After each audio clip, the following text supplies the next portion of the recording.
Awesome. So welcome to yet another session organized collaboratively with AWS User Group IML Kenya and Hashicorp User Group Meru. This is an expert session that has been organized as part of the AWS Terraform 30-day challenge that kicked off immediately after we did our AWS Terraform Game Day at the LX Nation Center Hub. So today we are honored to have Patrick Odhiambo. As you can see here, he's a cloud engineer, consultant, Terraform Associate certified. We have the Terraform Pro, so I hope you're going to also be doing that. I'm also seeing that I can also crack the Terraform Pro later on. And is also something very, very important, is one of the first, actually not one, is the only Hashicorp ambassador in the whole of East Africa, the very first one. Got that accolade earlier this year. So when you join, you just mute. And we can't be honored even much better than to have him in our presence today. I'll just read his profile, then get him right to it to take us through on this. And I'll definitely stop my share so that the moment I finish, you can be able to come on this. Okay, yeah, so I have this amazing profile of this amazing guy. He's a friend of mine. We've worked together at Cloud for Sky community in this space and does a lot for the community, so to speak. So let me have the honor, and I'll try to make it as fun and witty as possible. So Patrick Odhiambo is a cloud engineer consultant, Hashicorp ambassador, and certified with the Terraform Associate. That means that those taking part in the challenge will also be getting an opportunity to see if they can get vouchers to this. Very passionate about designing secure, scalable, and resilient cloud infrastructure using IAC, better known as IAC, better known as infrastructure as code. And just do this.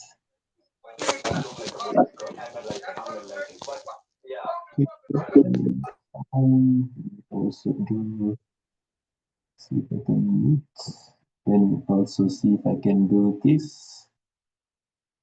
Let me stop some of these videos. Okay, good. Yeah, so yes, I was saying, amazing person who is passionate about designing secure, scalable, and resilient cloud infra using infrastructure as code as well as automation.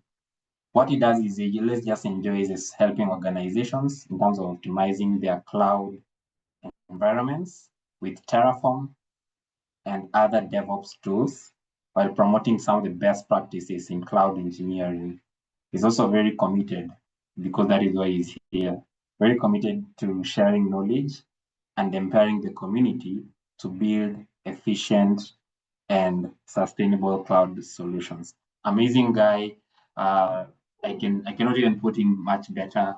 And I know there's something at least better I do have. You don't know that he has an amazing Terraform t-shirt like this on mine. But I'll definitely give him one when he gets to the workshop at the end of the Terraform workshop. Welcome, Patrick. Asante sana. Thank you so much, Kevin. Just confirm to me if you can hear me first.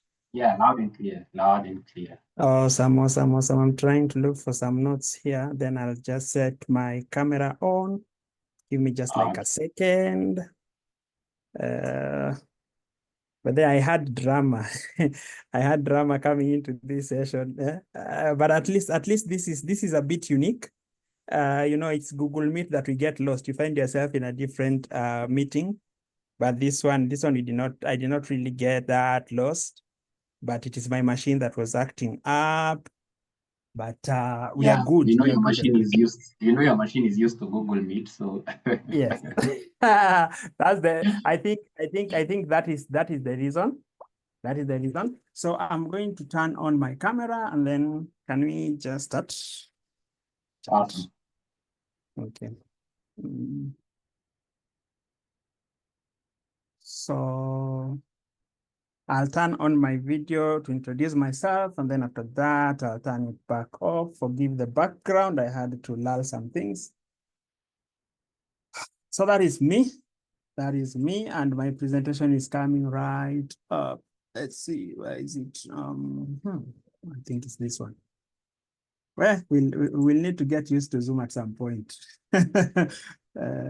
Yes, thank you, Kevin. Thank you very much for that introduction. Also, I'd like you to help confirm if you can see my screen. Yes, your screen is, we are seeing your browser. I think maybe you're not yet in presentation mode, but we can see your browser. Okay, let me see if I go to presentation. I actually made this with an online tool. So I tried to download it, it came out funny. So let's see, is that a presentation? Yeah, looks good in that presentation mode. Awesome. So, you'll allow me to go off camera so that I stop distracting myself. Awesome. So thank you so much again, Kevin, for this invite, and thank you everybody who is here today. And yeah, as you heard, my name is Patrick Odhiambo, and I'm super happy to be here with us today. Yes, I'm one of those people who have greatly benefited from community, and actually I have also benefited from the same challenge that I believe most of you are taking part in. That is the 30-day Terraform challenge. It is through that challenge that I actually got to get let me say, a deeper understanding of Terraform as a tool, Terraform as an automation tool, as a provisioning tool. And from that point, I've just continued to deepen my understanding. And I believe that even those who are taking part in this challenge will also have the same testimony at some point. Doing something in community, especially doing a challenge such as the one that you guys are doing, is actually a very good thing because of a couple of things. One, there is accountability because you are keeping each other on toes. I keep seeing those the daily posts that are posted in the community, the AI/ML user group community, where I see day this, you are doing this, day this, you are doing this. And that's just amazing. Because when you learn together, you actually get to understand how things are done. When you get stuck, you have someone that you can run back to and ask, how did you do this? How did you do that other thing? So I've done a couple of things, and most of the things that I've done, especially in terms of cloud engineering and cloud computing generally, I've done them in the context of community, and I've worked with communities, including one which I am also there with Kevin, as he mentioned, Cloud for Sky. Shout out to the members who are here today. Even through community, you get to learn these things. Yes, it's possible for you to learn in isolation, but when you learn together, it actually helps to get things cemented well, and you get to understand things better. And I always say, before we continue, I always say that peer-to-peer learning is like one of the best learning models, because there is nothing that sticks better than a peer explaining it to you. So I'd like to encourage those who are here, if you're not part of the 30-day Terraform challenge, please find a way of plugging in. I don't know if there'll be another intake after you guys are done with this one, but I'd really like to encourage you guys to do it, because that is where most of us got to learn Terraform. And I actually certified. That's why I'm a Terraform associate. I certified after the 30-day Terraform challenge that we did together with Kevin. I believe we were in the very first cohort, which was organized by the Yaoundé group, an amazing group of people. And then it's also in the process of that I got the privilege of being appointed to be a Hashicorp ambassador. So Hashicorp is like let me call it the parent company of the likes of Akina Terraform. There are other products under Hashicorp, but Terraform is the one that I'm currently specialized in. And I'll be going into others as time goes by. And I believe that not just me, but we'll be going in there as community. Remember, I've said it's important for us to move together. So that is me. And today we are going to be talking about the intricacies of local and cloud state management in Terraform. And I believe that by this time, you've already done things to do with state management. I just find this to be a very important topic, specifically because it is by you understanding the things that you have configured and you understanding how these things are susceptible to different dangers that you'll be able to actually ensure that you protect your state. So I wanted to come up with a fancier title, but this will have to do for now. So let me see if these slides will move.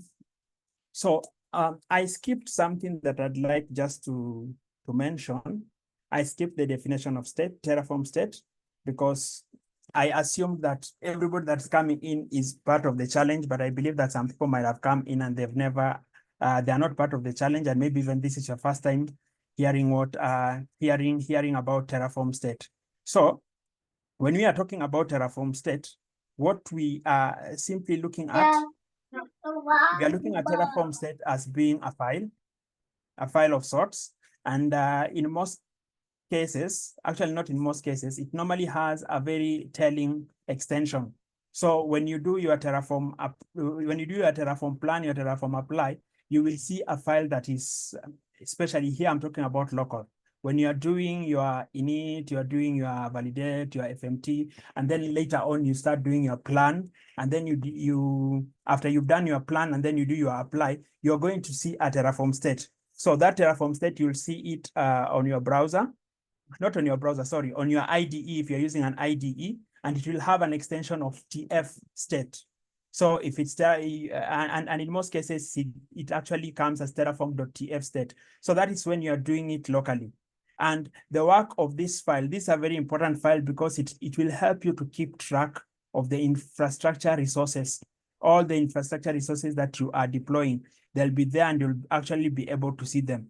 And one beautiful thing about Terraform state is that it helps mapping configurations to the real world infrastructure. And this also allows Terraform to determine what actions are required to apply the changes. So remember, I think I'm going to do this thing side by side. I have no particular format. So I wanted to show you the Terraform state. And here is the Terraform state that I was talking about. So what I started by doing, I started by running a very simple command. Personally, when I run these things, I like using the very, very basics, right from, sorry. This thing is touch. Sorry. So I like running from very, very basic, as in we start by initializing. That is something that you do every time you are trying to run a new workload using Terraform. So you start by doing Terraform init, then you come down and now you start doing, personally, I do Terraform FMT, and the purpose of doing Terraform FMT is just to see if my files are properly formatted. And then I also use validate, which is Terraform validate, which is also, it closely works as FMT, because it also looks at not just the syntax, but even the spacing and everything else that is in that file to make sure that my files are actually okay. Then after you've done that, you can now be able to run the other commands, like for example, Terraform plan. After you've planned, you can now then do the apply. So this is the TF state that I was talking about. And I started by doing it first of all locally because I wanted to see it here so that when I'm talking to you guys, I'll be able to show you. Let me just stop you a bit. Are you sharing another screen? We're not seeing that. Oh, ouch. Yeah. Ouch. Yeah. I've been talking to myself. I've been looking at the screen. I actually Awesome. thought you were looking, you're founding a point on your slide. And then No. later on, I'm actually in the ID. Sorry for that. Let me try and change this. Zoom. Kevin. Okay, just give me a second. Just a second. I genuinely thought that we were looking at my screen. Let me see if I can share. Sorry, guys. Entire screen. I thought I had shared my entire, yeah, okay. Let me go the entire screen mode. I think entire screen will work. Kevin, yeah, we can now see your ID, but it's quite small. Maybe you can expand it and expand the font a bit. The IDE. Okay. Yeah, the ID font, yeah. Okay. So actually, even the important thing here is that I did not really even want to show you anything in terms of what I've been able to do. But tell me that what do we use to expand this? I think, is it Control Plus or something, or So K? let me try that one. Yeah. I've overdone it. Okay, how is that? Okay, it's good. It looks good. Good. So I was saying that once you've run your, let's say you are starting afresh and then you've done your Terraform init, properly initialized, and then now you do your Terraform plan. After you've done your Terraform plan, and then you've done your Terraform plan, and then you've done your Terraform apply, you'll be able to see a TF state, especially if you're doing it remotely, not remotely, locally. If you're doing it locally on your machine, you'll be able to see this one, this file here, terraform.tf state. So I told you that the extension for this for the state file is .tf state. So it is this that will now be able to show you all the things that you are configuring. You see, all of them, not really configuring, but you are provisioning. Proper word is provisioning. So all of those will be here, and this is what you will then be able to see how these things are changing in the process of the life cycle of what you have just deployed. But there is also a way that you can also do this, but no, now you're not doing it locally, but now you're doing it remotely.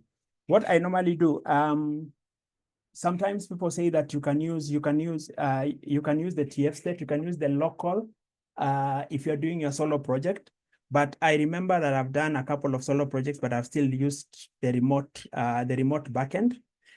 Saving your TF state in the remote backend has a number of advantages that we are going to discuss in the course of this. But one thing that I wanted to show you first, I just wanted to show you how this looks like when you are doing it, especially in your local environment that is away from any remote backend. And by remote backend, I mean the likes of cloud providers. We have Terraform Cloud, where you can have your TF state.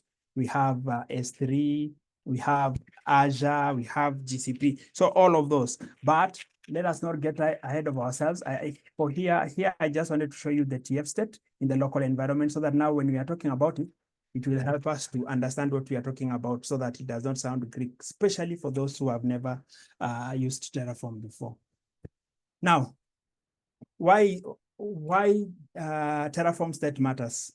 So, as I've just mentioned, the very first importance of us using state is that it helps us to track resources, because it maps real-world infrastructure to our configuration. And then we've also seen that it helps to manage dependencies, just the same way I told you that it will be helping us to understand the relationship between the different resources that you're provisioning.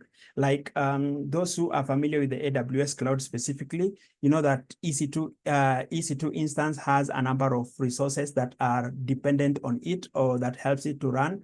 You also know that the likes of VPC also comes with a lot of other dependencies or resources that are connected together with it. So you will be able to see all of this when you are looking at your TF state. And then it also helps to store metadata. By this, we mean that it helps to record configuration and sensitive values. So there's a way that you can do that in your TF state. And when you look at your TF state, you'll be able to see all of this. And one of the important things that we need to understand, even when we are using Terraform as an automation tool, is that even with automation comes a number of risks that we must be ready to remedy. So by understanding these risks, you will know that it is not like, for example, things to do with security is not something that you're going to delegate to the automating tool. You're supposed to take charge of that. So when you are automating, you have to be careful, especially I think security is like the very, very most important thing. But one thing that I normally say, sometimes we also need to be looking at, just a sec. In terms of those risks, there are three main ones. One of them is drift, the other one is security, and the other one is team collision. So in terms of drift, what is drift? We are looking at real versus desired state divergence. So you are looking at what you have provisioned, and then you are looking at what has happened, what has happened in the cloud environment. So whenever drift happens, you need to have a way of controlling that. Then number two, we are looking at security. You need to be careful when you are provisioning your resources.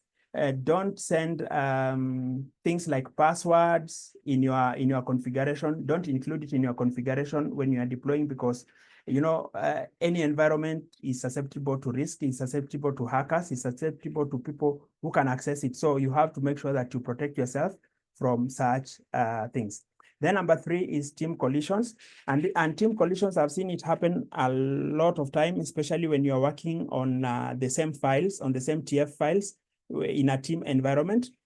So Terraform already thought about this, and traditionally we used to have a way of managing state locks, managing these collisions through what we call state locking. And traditionally we used to use DynamoDB tables to just ensure that, for example, if we have different developers who are trying to work on the same TF file, they are not going to be committing different. They're not going to be working on the same file and then introducing different configurations at the same time. So what happens is that when one is working on it, you will not be able to do it. Let's say, for example, it's myself and Kevin that are working on the same TF file. When I'm working on it, it will be locked so that when he is trying to push anything or to change anything in the same configuration that in the same file that I'm working on, he will get a warning that that someone else is working on that file at that particular time. I think one of the biggest, or rather one of the best improvements that Terraform has done, which I think it was introduced late last year or early this year, is management of state using via S3 instead of Dynamo. Yeah, I think you can still use Dynamo, but in the newer versions of Terraform, you can also use S3 for state lock management. I hope that is clear. Now, let us look at the pros and cons of local state. In my previous talk, when I was just talking in the previous slide, I think I've already talked about these, but let us just look at them briefly. Let me move this one out of the way for you guys to see. So the pros of local state. Number one, it is simple because you just use the default Terraform TF state, the one that I've shown you. It's also very simple to use because, again, you don't need to set up anything. It's ready out of the box. You just pull your files and then you start working, and then you'll now be able to see everything, and you'll also be able to access your TF state in your local environment. However, there are some cons that are associated with the use of local state. One of them is no team support, which means that there is lack of collaboration features, as in I cannot be working on a local state. I cannot be working locally and then I expect a colleague or colleagues, say a team of developers, to be working with me and collaborating on the same files. So, local, when you're working locally, you are isolated, and then it means that everything you're doing it all by yourself. Then number two, we are talking about the risk of loss. Like what I just confessed earlier by saying that when I tried to, my machine was acting up. So assuming that I was working on a project and then the machine crashes completely, it means that I am highly likely to lose everything that I've been working on. And this is very, very common, especially in local development. So that risk of loss is very, very real, and this is mostly vulnerable to local machine issues, just the way we've talked about. And then when we are talking about version control, as a thou should not do or don't do this, is that you should never ever commit your TF state to Git. That is a thou should not do kind of rule. That is something that you should never ever do. Never ever do that. Because it's very possible for someone to say, if I commit it there, then it will be possible for my colleague or a colleague of mine who I want to work with to now pull on their end and then continue working on that. No, that is not how it is done. There are better ways of dealing with your TF state. Remember, this is a file that you need to really protect. I hope I've not skipped a slide. Let me see. Okay, good. So a better option is remote state. A better option to your state management is the use of a remote state. And some of the ways that we can do this is not really some of the ways. Some of the platforms where we can send our remote state includes the cloud. And the cloud, we have very many different providers. The main one is actually Terraform Cloud. I haven't used Terraform Cloud myself, but I have used S3. I've used S3 and I've used Dynamo. Sorry, I've used S3 for state management and I've used Dynamo for state lock. But now I use S3 for both state management and also state lock. So state locking prevents concurrent operations and conflicts. The way I explained, and I say that if you guys, if you are in a team of developers and then you are trying to work on a project, it is possible for us to be working at the same time, and then it is possible for us to be having different approaches or even introducing different things on our TF states, on our TF files, sorry, on our TF files. So in order to prevent this, state locking was introduced for that very reason, to ensure that there is no concurrent operations and conflicts, and conflicts when different developers want to work on the same file. Then number two, we talk about state encryption. Remember previously we were talking about the reason why you should not send your TF state files to a Git or to an online repository. Is because you need to ensure that the sensitive data which are included in that file are actually secured. So one of the way of doing that is to ensure that there is encryption. And some of the remote backends that I've used as examples that actually you can enable encryption for includes S3 and Azure Blob. So Azure Blob is an S3 equivalent for Microsoft Azure. And then there is audit logging. So when you're using your remote state, you'll be able to track all state changes for compliance and debugging. And then, of course, the main reason why a remote state is a good idea is team collaboration, because this one now here enables multiple engineers to work safely. So those are just some of the reasons why we are always encouraged to use a remote state. And now I had also mentioned this, but let us just go through this slide for the remote backend options. So we have a number of options that we can use. Terraform offers diverse backend options to suit various cloud environments and operational needs, each providing robust state management features for secure and collaborative infrastructure development. So some of these backends include AWS, and in AWS we have S3, and then we have Terraform Cloud. We have Azure Bob Storage. Azure Bob Storage is a product of Microsoft Azure. And then in Google, we also have an equivalent of an S3 bucket or an Azure Blob. I did not really capture its name, but I think it is GCP Cloud Storage or something like that. Then when we are looking at this, these remote backend options, we can use S3 plus DynamoDB. That is what we used to do back in the day when before S3 was, before the support for S3 came. Do I have anything? Let me see.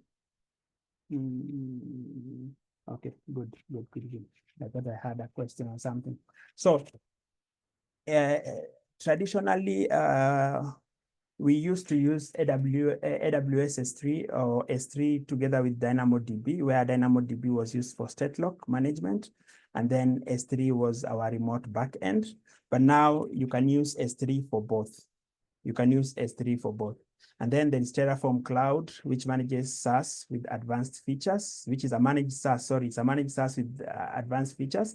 I'm yet to experiment with Terraform Cloud. Then we have Azure Bob Storage. Azure Bob Storage, this is Azure Scalable Object Storage for state. So you can also use this. It comes with the same features as S3. And then there is Google Cloud Storage, which is GCP's Unified Object Storage for State. Now, on the comment section, someone tell me, because you guys have been doing, I've been doing the challenge. Has anybody tried using Terraform Cloud or Azure Bob Storage or Google Cloud Storage as a backend, as a remote backend option? Anybody? I'm trying to break the monotony so that I can also swallow some saliva. Anybody? You want me to call names? Let me see. I'm going to call people that I know. Kevin, I'll start with you. Have you used any of those other options apart from S3? Yeah. For me, okay, I've done Terraform Cloud. This one time I did that. I can see also Samuel. Don't know if you can see the chat. Yeah, you can see. I did that. That is the one that I've done. Okay. Azure, not on the Terraform. Maybe I was learning a bit of fundamentals. Then I fled. Let's not talk about Google Cloud yet. Who has said on the chat that they've done it? I'm not seeing the chat. Samuel Macharia said he has used Google Cloud Storage, and then MT0.dev said Minio. I don't know that I'm not familiar about Minio. Talked about Minio. Oh, what is Minio? Yeah. Before I go to Sam, so Terraform Cloud, how was it? How was the experience compared to S3? Okay, it was a bit more seamless. Okay, for me, like the only thing I've ever messed up when I was learning about the challenge is when I accidentally deleted the bucket that I've it got me into a very long rabbit hole. So yeah, at least I think there's a bit more clarity on that. I don't think you can just delete it, something that is a Terraform Cloud. Yeah. Yeah, awesome. By the that is it happens. It happened. And the reason I was laughing is because it has also happened to me. I actually did the same thing some time back. And yeah.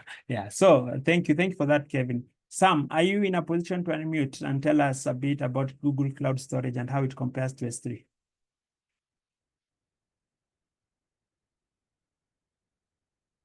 Sam? And also .dev, can you tell us something about Minio? Is Minio a remote backend option? I know there might be others that we've not captured here. Is this a remote backend option?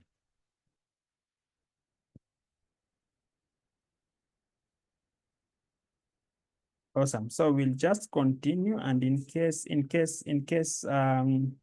Sam and there goes the host hasn't allowed participants to unmute. Oh, sorry about that. Some people I think were joining in and starting to disrupt. Okay. You can now unmute. Sorry about that. Please unmute and unmute Samuel. I've forgotten. No I think I've allowed people to now just unmute themselves. Yeah. Awesome. Sam, please unmute and tell us something about Google Cloud Storage. So they work the same way that S3 works. The only thing that you need to enable is the encryption for the Google Cloud Storage. Yes. Awesome. That is very, very good. And has .dev unmuted, or can I read something that I've just Googled? So I'm seeing here, I don't know if it's Mini or it's Min.io.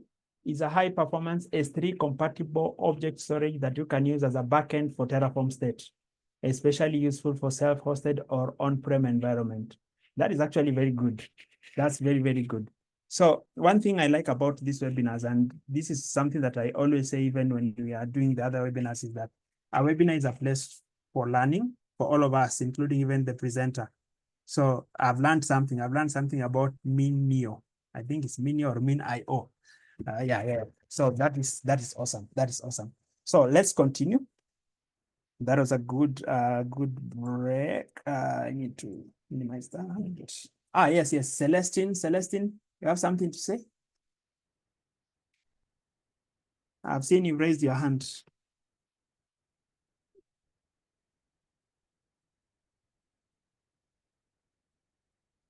Is she able to talk? Celestine? Yes. Yes, talk to us. So I have something to add on.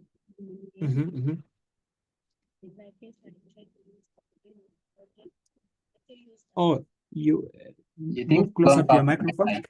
Yeah. Can you hear me? Yes, now we can hear you. Okay. So about Mini.io, it is a Mhm. storage tool which is mostly used at the back end for people who do back end development. So what happens for this Mini.io? It's just similar to S3, but it do a lot of tokenization when you store your maybe your object in Mini.io. It happens to divide the item you put into Mini.io into objects.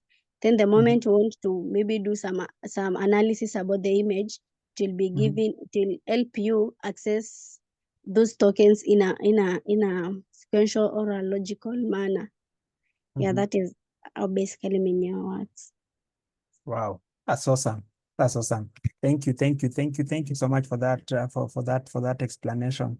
You guys are so quiet. You guys should be throwing those virtual, they're called what? Virtual hand claps. That's a very good explanation. And I think it's important for us to know these tools. There are so many tools out there. So when you come across a new one, don't be hesitant to go and read more about it and even try it out. So I'll be checking out Mini.io for sure. Thank you so much for that, Celestine. Thank you so much. So what are we looking at next? So next, I'm not going to demonstrate this. I'm just going to talk through it. I'm going to talk through it. Let me move this one down there. So when you're migrating to S3, you are trying to migrate your local to S3, or sometimes you're even just you want to have your remote backend from the get-go. You're not starting from local, you're going to start straight from having a remote backend. This is a simple TF file that you can use, or rather a simple TF configuration that you can use for your S3. So an interesting thing that I saw here is that down here, right down here, I hope you guys can see where I'm pointing. Use log file equals true. This is the only thing that you're adding to your remote backend. Now, maybe someone will tell me if it is if we are supposed to be using the same S3 that is managing our TF state for state locking, because that's what I've been doing, or if there is a better way of doing it. Because I think this is like the easiest. And interestingly, this update, the update that was announced late last year, I came across it on LinkedIn. LinkedIn is a very good platform for learning. So I came through it on LinkedIn and I was surprised. I could not believe it, because I remember there was a time that I was working with some colleagues and we were trying to use DynamoDB for state lock, and it was actually causing us some problems. So when we picked this and tried it out and saw that it was working, it really helped us, because we were doing something that really needed to be done very fast. So I want to shift and show you something. I hope my IDE is still open here. So this is my S3. Not that one. Where is the remote backend? Oh. Sorry, just a sec. Just a second. I'm not going to. Yeah. Here it is. Where is Terraform? Just a second. I had not placed everything in order. Sorry for that. Yes. Forget about it. Leave it. Just leave it first. So, again, sorry for that. So let us just go back here. I moved the remote backend TF file from the Terraform workspace, because I wanted first of all to initialize it and make sure that it creates this TF state in my local environment so that I'll be able to show you the way I showed you when we were starting. But rest assured, this is all you need in that remote backend file. And then when you run this, when you run your init, your plan, and then your apply, you'll now be able to actually have everything set up in the bucket. So you'll be having your TF state, everything will now be saved in the bucket. So after you've configured the backend in your Terraform code, run Terraform init to migrate your existing local state to the specified bucket. This command will detect the backend change and prompt you to copy the state. So this is the configuration that you need to have in your file. So sorry for that. Now, state locking and security. Remember, we talked about, and I had mentioned this even when we were starting, that anytime you are doing automation using any tool, security needs to be the very, very first thing that you think about. You need to ask yourself, what are the things that you're trying to secure? And through automation, you will be able to secure the things that you're provisioning using Terraform. So state locking prevents corruption from concurrent runs. That one we talked about it. And it's implemented via S3. And traditionally, we used to combine S3 with DynamoDB.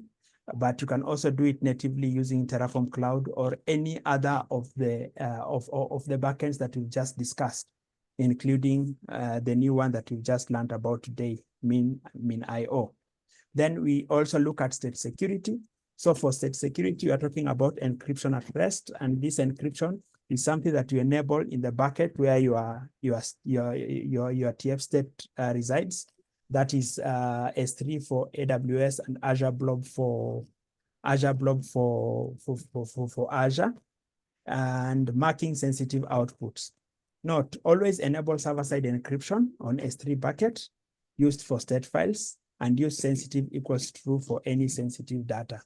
That is like something that you really, really need to have to have at the back of your mind when you are using state locking, when you're using these places. Then I added this slide here, though it is a bit, I added this one here. I don't know if you guys have already done something with Terraform workspaces. Kevin, has the challenge reached there? Yeah, the challenge had a part on workspaces, yes. Already been covered. Actually, they are about, about some few days. It's currently at day 22, so around 8 days to go. Yeah. Wow. You guys are really gone, eh? You're really gone. That's nice. That's awesome. So when you're talking about workspaces help manage multiple environments. So you can define your workspaces in any using any tag, but mostly I normally see most workspaces tagged as either dev, test, or prod. And each of these dev spaces can have each of these environments can have their own state files, but using the same configuration. So an example here is Terraform workspace new, and then you give it a name. This one creates a new workspace. So this is how to create a workspace, I mean. So you start with Terraform workspace new, and then you give the name. If it's dev, it's Terraform workspace new dev. This one will create the new workspace. Then Terraform workspace select. This one helps you to switch from one workspace to the other. Say you want to shift from dev to prod, you'll use that command. And then Terraform workspace list. This one will help you to see a list of all your workspaces. So I just added it down there. I was not very sure if you guys had done it, but it's good to hear that you have already gone past that. Then when we are talking about disaster recovery, there is something that we learned when we were doing the basics of cloud, is that every time you are provisioning or you are doing anything in the cloud, you need to be aware that disasters can happen, and you need to be able to ensure that you protect yourself or you protect your workspace, not your workspace, you protect your workloads from possible disasters. So disaster recovery, you can protect your state. Here we are talking about the state file. Protecting your state file is crucial for recovery from errors or data loss. And we've already said this, but S3 versioning is important because it will automatically help historical version. It will automatically keep historical versions of your state file. So you know how S3 versioning works. You'll have your version 1, your version 2, your version 3, and then if you want to roll back, it's also possible for you to roll back. Then you have Terraform state RM or MV. RM is for remove, MV is for move. This helps to safely remove or move resources from state. And then there is, you also need to think about a backup strategy by regularly backing up your remote state in addition to versioning. So having a backup strategy works hand in hand with versioning. So this one really helps you to ensure that you are able to recover from disaster. And now this is like my most favorite slide. This one here, I want to move that one down there. Good. Oy. Good. Okay. So Terraform state best practices. Always use remote state. I started by telling you guys that even when you're doing your solo projects, start experimenting on how to use remote state so that when it comes time for you to transition into team projects, it will be a breeze for you. This is essential for team collaboration and offers robust state management. So try it out. You can also try it out in solo projects, or you can even pair up with a colleague and try and see how it works. Practice makes perfect. Then enable state locking. This prevents conflict during concurrent Terraform operations, and I already showed you, and I'm a big crusader for the or a big proponent for the use of S3 for state lock. So enable state locking, and I also showed you how to do that using a simple TF file. And then split state with modules, isolate state for different components or environments. By this time, I know that you guys have also done modules, TF modules, and the reason why you need to exercise what we normally call in normal development as separation of concerns, where you ensure that you don't mix up everything that you want to provision into one big main.pf file. You split it, splitting it. Like by splitting, let me show you this very fast. I know this one is here, so this will not really take us a long time to see. Oh man, that thing. Okay, so let's see. Where is it? It has refused again. Okay, let me just explain separation of concerns. So if you want to create an S3 bucket, you want to create an EC2 instance, you want to create a VPC, let me use those ones as the main ones. Instead of having all of this, having the code to create them, having them all in one main.tf file, it's advisable that you have you have modular files where you have a file for EC2 for the creation of EC2. You have a file for the creation of S3. You have another file for the creation of the VPC. And then, of course, you have your main.tf file, you have your variables file, you have your output files. That's what I wanted to show you. But I believe by this stage, you guys already know because you've been pushing code and you've been doing these things. So splitting state, split state with modules. So when you have these files that I've talked about, you can have them as that, and then you have a replica of the same in a different environment. Let's say the first ones that I've talked about are in your prod environment, and then the same files, you have them again in your test environment, and then the same files, you have them in another in another environment like the dev environment. And now each of those environments will have their own state files, TF state, TF state, TF state. So that really helps. It helps because it ensures that those environments are kept separate and you'll be able to track. And then enable state locking, that one we've already talked about it. Audit state changes, monitor state modification for security and compliance. This is very important, just to make sure that nothing fishy is happening to your state and everything is still as is supposed to be. Let me see. Did I skip something? Just a minute. Good. So Before we go to the Q&A, give me a second. There is something I want to check if I've covered, because I feel that there is one thing that I wanted to say that I've not said. I'll just say it in a minute. Let me just check it.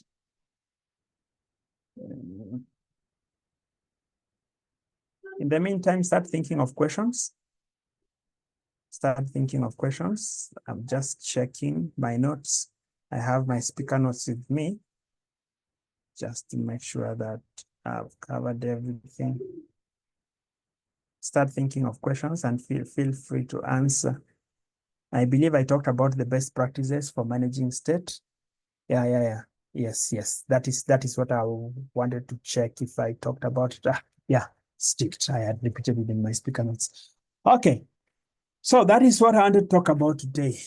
Remote versus local state management. So do you have any questions? Any additions? It needs not just to be any question. It needs not to be just questions, but also additions, contributions. Remember, webinars are a place of learning. We all learn. So anybody with any additions?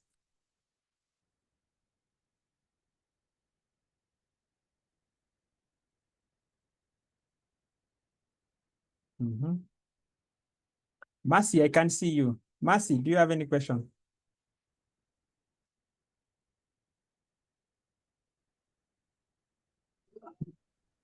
Hey, Patrick. Hi. I'm still creating, so I don't really have a question. Thank you so much for joining in even on during your commute. Thank you very much. Kevin.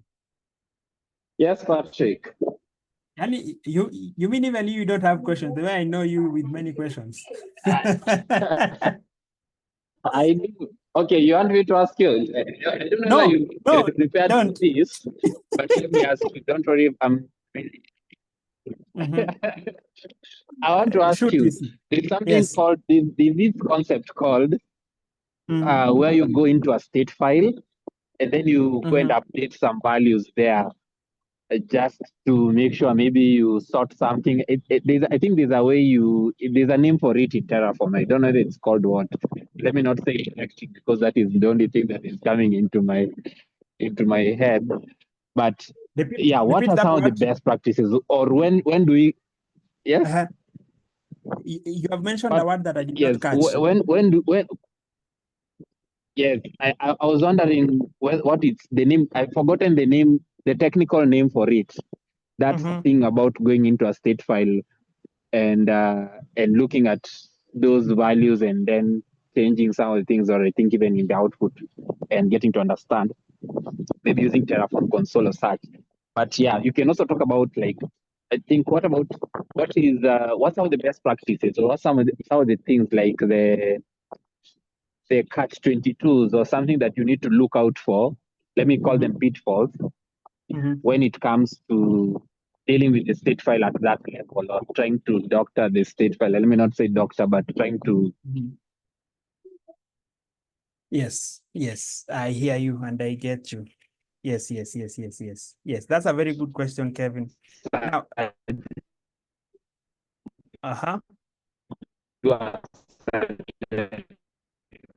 Kevin, you are breaking.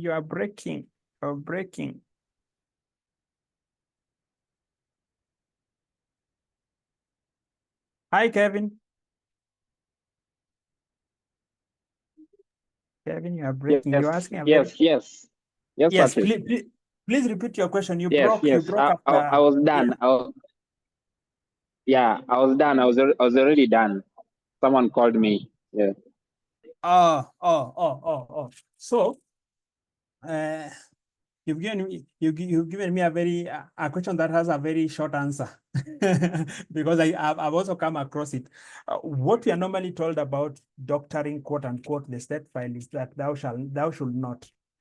You should not tinker with it. You should not even try editing anything. You should not manually edit it. You should not manually edit it. That is what I know, that you are not supposed to go into a state file and try and modify anything with it. anything in it. I haven't tried to do it because I saw it as, those the thou shall not. So when I wrote the thou shall not, I wanted to experiment, but I did not get time to experiment. Maybe I'll throw the question back to our audience. Has anybody ever tried to tinker with a state file? Have you ever gone into a state file and tried to modify it? And what was the outcome? Anyone?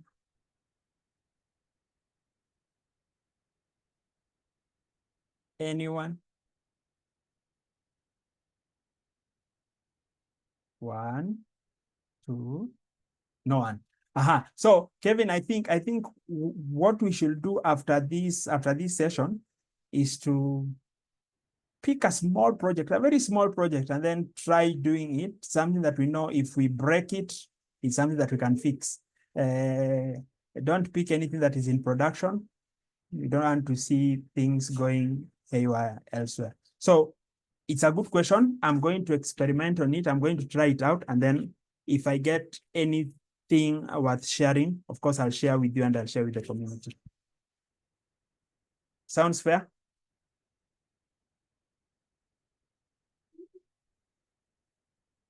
Yeah, sounds fair. The reason why I'm asking is there's usually some time when the moment you start dealing with modules, then you start dealing with things like, for example, the DRYs, the Terraform grant and such. Maybe at some point you realize that you have to go into the state. Not that you're going to actually edit it manually. I think there are ways of doing it maybe through an intermediary kind of a tool. But sometimes it's very important to look at how is the state is in terms of how it looks like. There's a time I saw that, and I saw some people like saying that you can use some tools instead of, okay, I'm not going to do it manually, but there's a way you should be able to do it and look at the state file and do some changes on it. Like, for example, let me ask you another question, Patrick. Yes. What if, let's say your backend was local, and then you went to a remote state, but maybe as you are collaborating with another set of people, the other people did not change their state and they continued working with a local backend. How do you synchronize a local and a remote? Yeah. So one thing, okay, I'm just going to share what I've done myself. One thing that I try to do is one, there is the migration of the backend from local to remote. Once it has been migrated to remote, it is expected that everybody else that is collaborating on the project will be referencing the TF state in the remote. Because if, let's say, for example,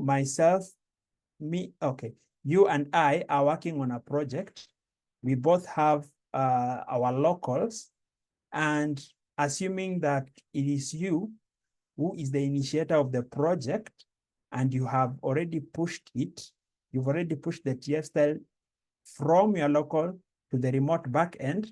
And in the remote backend, another thing that I forgot to mention is, since the remote backend is in an S3 bucket, there needs to be a policy. I think it's a policy. I think you enable access to that bucket via a policy so that others, including myself, who is not necessarily the owner of that account where the remote backend is, can be able to do the normal, not really CRUD operations, but things like read. I'll be able to read when I'm working. I'll be able to read from that remote backend. So I am still not very sure how, you having sent and me still working on local, I can now, I don't think that it is possible for me to migrate my local to remote, because that remote that you have already sent the backend to is not my account. That's what I'm thinking. But a way around it, I think there's a way around it.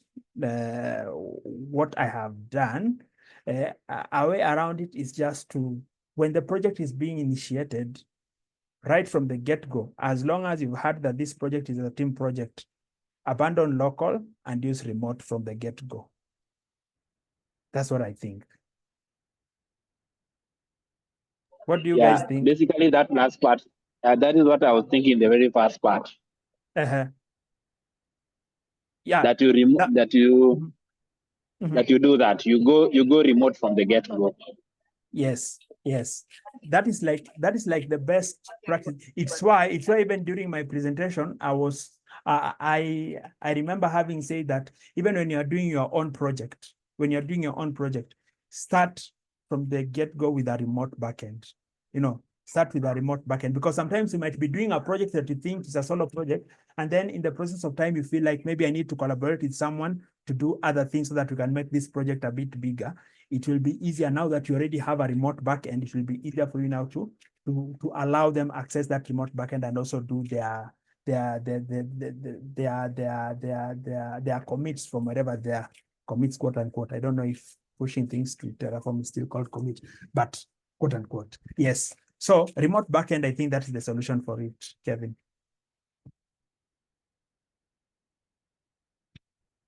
Anybody awesome. else? So we have some questions in the chat. Oh, let's see. I don't know whether you can see the chat. Let's see. I was not. Yeah, I can see. All right. Here we go. Okay. Where do you set your secrets for the bucket access?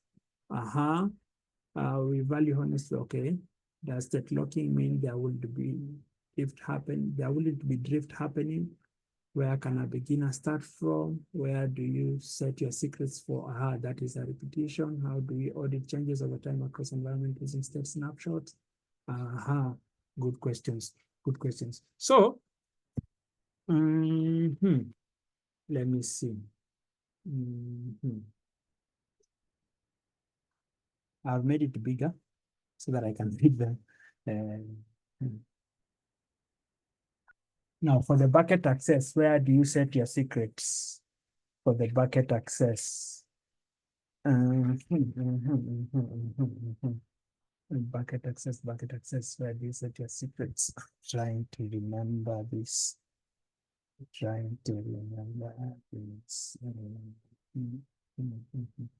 I'm going to throw this question to somebody. Can someone help us with that one? Where do you set your secrets for the bucket access? And by secrets, I believe this is this Celestine? mto.dev.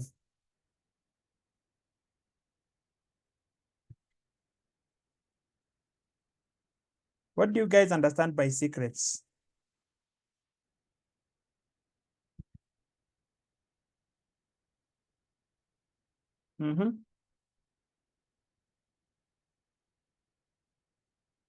I'm not set secrets.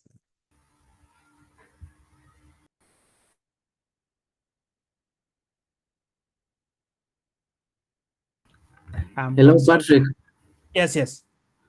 Maybe I can try to. Maybe I can give a trial. Yes. From the understanding, in Terraform, you typically set secret for bucket access. Either you can use access key for AWS S3. Yes. Or credentials for GCP buckets, either using environment variables or Terraform variables. So depending on the provider, but the best practice for setting secrets in Terraform, either CI/CD. So you can export your access key ID in CI/CD. Then for GCP, you can use Google credentials. That is service account.json. And then for Terraform variables, that is tfvars or tfvars.json in your variables.tf. Variables.tf. Yes, so that's where you can set your variables. Either maybe your variable, you can call it AWS _access key. Then now that you can call that variable on the CI/CD pipeline, because you know the CI/CD can be able to store your secret from there. Yeah. And then now you set them in your like if you agreed, you set them in your TFVars, then you should not commit that file like you said. Yes. So now you can use the secret.outall.tfvars, which will automatically be loaded. And then now you include the TFVars, especially if you're using version control, you include your TFVars in the .git ignore. Yes. Good. I think that's a very good approach to it. Environmental use of environmental variables. And then if it's a matter of the likes of access keys, you can also consider using secrets manager, which is native to AWS. So you can use AWS Secrets Manager to store your secrets securely. And then you can retrieve these secrets programmatically in your application, maybe using the likes of AWS SDK, if that fits your use case. So that was a very good contribution. I don't remember who was talking, but that was a very good contribution. I'm not able to see the screen, but that was a very, very good contribution. Thank you for that. And then now, does state locking mean there wouldn't be drift? Who can explain the concept of drift? What is drift? What do you understand by drift?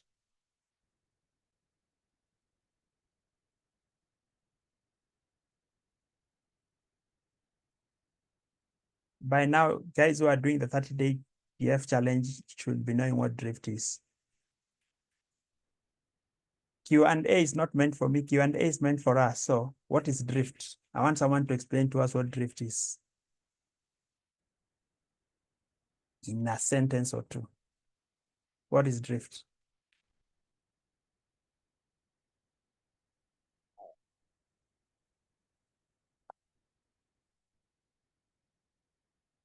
I covered this and I said that drift happens when there is a difference between the real world infrastructure and the Terraform configuration. By real world infrastructure, we mean the infrastructure that is running in the environment where you are provisioning the resources. So for example, you have provisioned one EC2 instance, and then someone from the ClickOps department has decided to come in and click their way through to add 2 other EC2 instances through ClickOps. So that was not really provisioned through. It was not provisioned through your Terraform your Terraform script. So state locking, does it mean that drift will not happen? No, it doesn't, because what I've just explained right now is that drift, the biggest culprit for drift is actually ClickOps. It's guys who go and configure resources outside Terraform. Maybe they use the console, or even sometimes someone might also use CLI. You can also use CLI to provision resources, like you do a simple script. You do a simple script to maybe provision 2 additional EC2 instances. That's the easiest to use as an example. So it's drift. State locking will not prevent drift. Do not prevent drift. What state locking prevents is a matter of different people working on the same file at the same time. That's what I would say. Then where can a beginner start? I will answer that in a minute. How do we audit changes over time across environments using state snapshots? How do we audit changes over time across? Yes, who can answer that? I've made it bigger for all of us to see. So how do we audit changes over time across environments using state snapshots?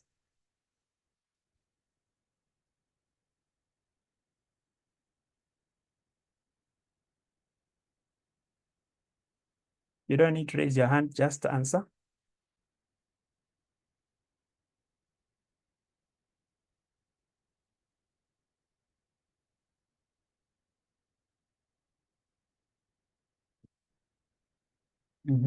So I see Mercy said you could use Secret Manager and fetch the data source. Oh, yeah.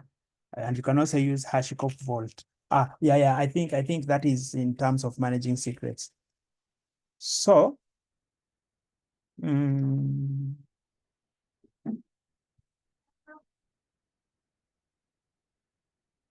let's see. So auditing changes over time across environments in Terraform can be achieved through different methods. I'm reading some notes here. Number one is Terraform state management. Terraform maintains a state file, which we've talked about, the TF state that reflects the current state of our infrastructure. And then versioning state files, remote backend stores these files in a remote backend. So you already have the files that you can use. And then you can do direct analysis from remote backend like S3 so that you can compare the contents of the state files directly by downloading versions and using a diff tool. So a diff tool will help to check the difference. I believe it helps check the difference. And then there is Terraform CLI, where we've been given a command which will help to show the TF state. And we combine with backup state files to see changes over time. And then, of course, there is change tracking, Terraform plan. Regularly run Terraform plan to see what changes will occur if you apply the configuration, and store the output for historical review. There's normally a flag that you can use that you can use when you're doing a Terraform plan, which is Terraform plan -out equals to plan.out, or you can give it any other name, but equals to plan.out. That's what has been provided. So what this does, it captures your plan and then it saves it in a file, so that next time when you want to run the plan, you will be able to see what you did. Then automated scripts, you can create a script to regularly capture and store Terraform show outputs and Terraform plan diffs for a logging system. So these are just things that I'm reading. There are several. So maybe I'll share a link to that later with Kevin so that he can share with you guys. I think that was a very good question. And seeing that there was no one to answer, it is something that is worth us reading more about. Yes. So questions on the chat are done, but there is one final question, which is a very important question. And this one brings me to my very last slide that I have here. Where to start? You're in the right place where you are right now. You've come into this presentation and maybe you're very new. So if you're new to Terraform, I'd really encourage you to try out the 30-day Terraform challenge. You can link up with the AI/ML community on LinkedIn and find a way of joining the community. And it does not matter how far they've gone. You can make today be your day one. And I really like that challenge because personally, coming into the challenge, I was very new to Terraform. And it really helped me because the challenge in itself is structured in such a way that you build on what you learn from day one all the way to day 30. And then there is also this book that I believe I believe is the same book that you guys are using. It's the book that we used when I was doing Terraform for the first time, Terraform Up and Running by that author.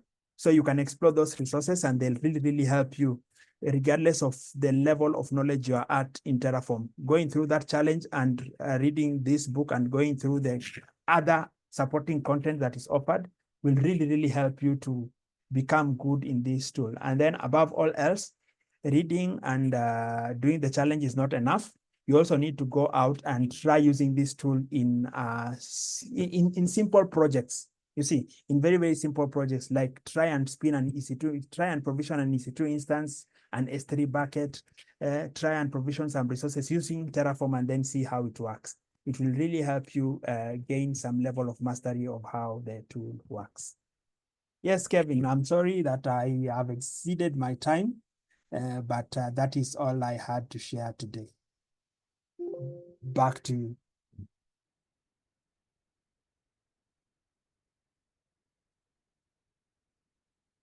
Kevin?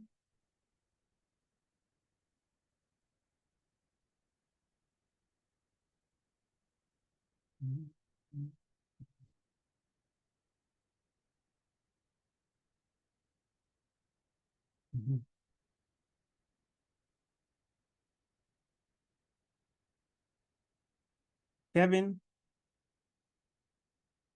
Yes, Patrick. I almost thought that you had left us. Aha, yes. I have given my parting shot by encouraging guys to come and join the AI ML community. And I've also told them that, yes, it does not matter the fact that you guys are 8 days away from the 30 days. They can make today to be their day one if they so wish, because I believe that the community has a lot of content that you can share with them and help their Terraform journey. And that is in response to the person who said that they are new and they are wondering where to start. So I've told them that the 30-day Terraform challenge is an excellent place to start. And the AI ML community is a nice place to be in, where you can learn with others. And when you are stuck, you can ask and we will be there to help you to get unstuck. So thank you so much again, Kevin, for having me. I'm sorry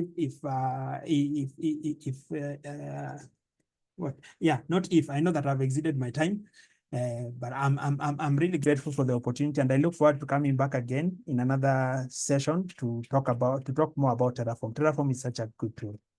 So go out. Now that you've learned, go and build. Thank you. Thank you. Kevin, back to you. Thank you so much. Thank you so much, Patrick. I really appreciate it. And please do leave us feedback. We do love feedback because we thrive on it. I'll reshare the link. Also, do connect. I've seen Nelson has already shared his LinkedIn. I think I shared Patrick's LinkedIn. You can also find me on LinkedIn. I think I'm one of the few Kevin Toys on LinkedIn who you would not fail to miss or find. So do let's find each other, let's connect and do all that is required. Please leave us the feedback. Thank you so much, Patrick. We really appreciate you. We celebrate you. And I think that is the good thing about knowing someone before jina kubwa. You can always call on them and they'll always come because you knew them when they were in Eastlands. Now that they are in Upper Hill, you can now call them and they'll still. So thanks so much, Patrick, for coming through even on a short notice and delivering such an awesome topic. We look forward to having you again. And thanks so much. Please vouch for us to get more certification vouchers for this report. Sure. As a Hashicorp ambassador, and we can't wait. And on that note, we have an end of Terraform challenge or Terraform workshop that is going to be happening very soon. On be communicated to those who are participating in our WhatsApp group. It's not too late to join in. The only thing that is a requirement for you to be part of that physical workshop is to at least have one pull request that I will have merged or we will have merged onto the repo. So go in there, get that repo, fork it, work on week one, get it merged.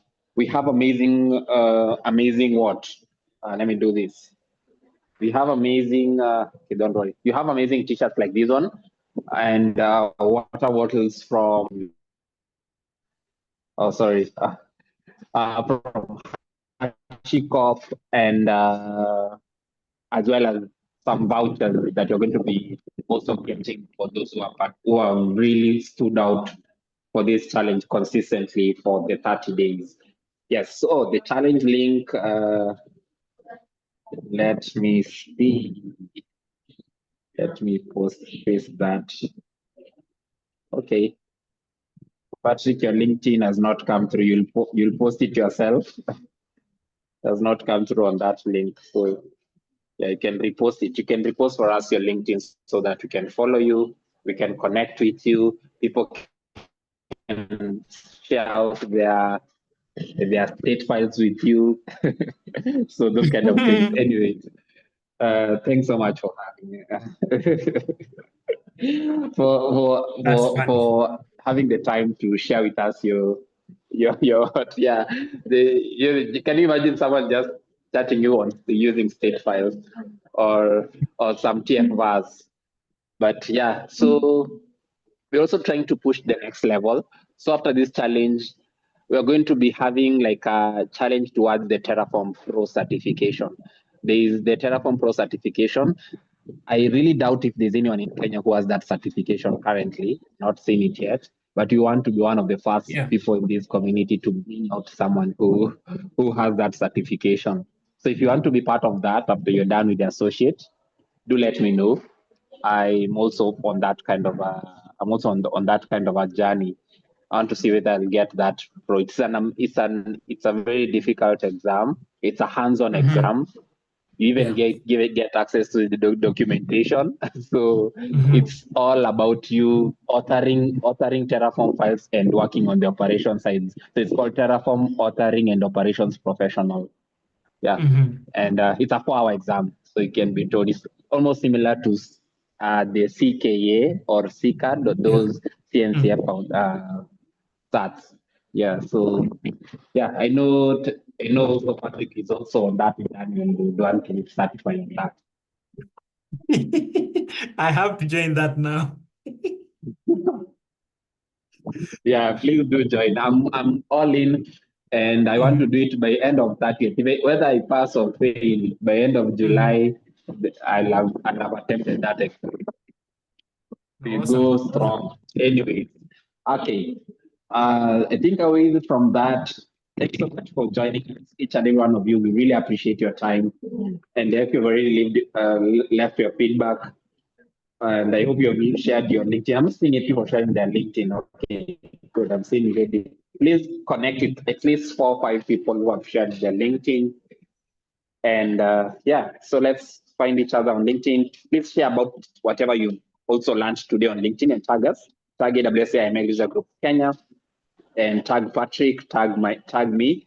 We can't wait to see what you've gotten out of this session and what you're going to be taking through. Also, do join the WhatsApp group. We also can't wait to also start another iteration of the 30-day challenge. Again, it's perpetual. You can even start at any point in time as long as you have access to the repo. Thank you. Thank you so much. And let's do this. Stop recording. Is that showing you? Okay. Where the host was. Now that is when you now realize that when you switch to your phone, things oh, here it is. Okay, for skills. I think I'll just end the session, then it will just stop the recording. I'm not finding it on my phone. I'm now becoming Patrick. Who was getting lost in all these settings. Zoom is a oh, yeah, it is. Okay, I found it. Finally.